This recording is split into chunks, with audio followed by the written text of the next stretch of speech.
Danny sedang mencium istrinya. Lalu sekelompok preman diam-diam mengambil foto mereka. Ia meminta mereka untuk menghapusnya. Tapi justru foto itu diposting ke internet. Istrinya ingin Danny memberi mereka pelajaran. Namun, Danny dikenal di kota sebagai orang yang lemah. Bahkan ketika orang-orang menghina dirinya, ia tidak pernah melawan.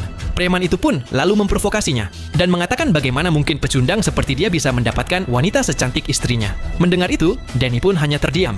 Di dalam mobil, istrinya hanya bisa istighfar melihat Danny. Tetapi istrinya tidak tahu bahwa Danny memiliki masa lalu yang kelam dan berbahaya. Keesokan harinya, Danny membawa putranya yang masih kecil ke supermarket.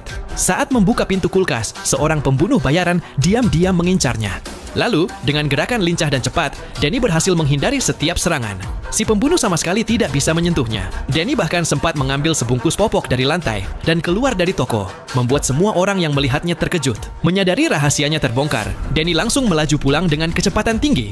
Namun setibanya di rumah, ia berlagak seolah tidak terjadi apa-apa. Para tetangga hanya terdiam kaku, terpana dengan apa yang baru saja mereka lihat. Danny tahu ia harus bergerak cepat. Ia mengeluarkan sebuah tas besar dari bawah tangga. Di dalamnya ada senjata dan paspor dari berbagai negara. Ia segera berkemas dan membawa ketiga anaknya untuk menemui sang istri, Jessie. Ia bilang pada keluarganya bahwa mereka akan pergi berlibur ke Las Vegas. Saat Danny hendak keluar dari tempat parkir, ia melihat seorang pembunuh bayaran sedang mengawasinya. Tepat pada saat itu, sebuah bus melintas, dan dalam sekejap mobil Danny menghilang dari pandangan. Ia mengira berhasil lolos, namun tak lama kemudian, mobil si pembunuh sudah berada tepat di belakangnya. Saat itulah Danny sadar pasti ada pelacak di mobilnya. Kalau tidak, mereka tak mungkin menemukannya secepat itu.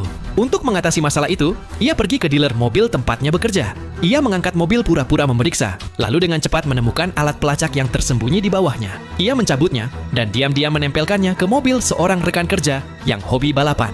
Begitu para pembunuh mengikuti mobil yang salah, Danny membawa keluarganya menuju Las Vegas. Tapi di perjalanan, ia menemukan masalah baru. Istri dan anak-anaknya mengunggah aktivitas liburan mereka di media sosial. Danny mencari alasan untuk mengumpulkan semua ponsel mereka. Lalu, tanpa peringatan, ia membuang semuanya ke sungai. Keluarganya terkejut.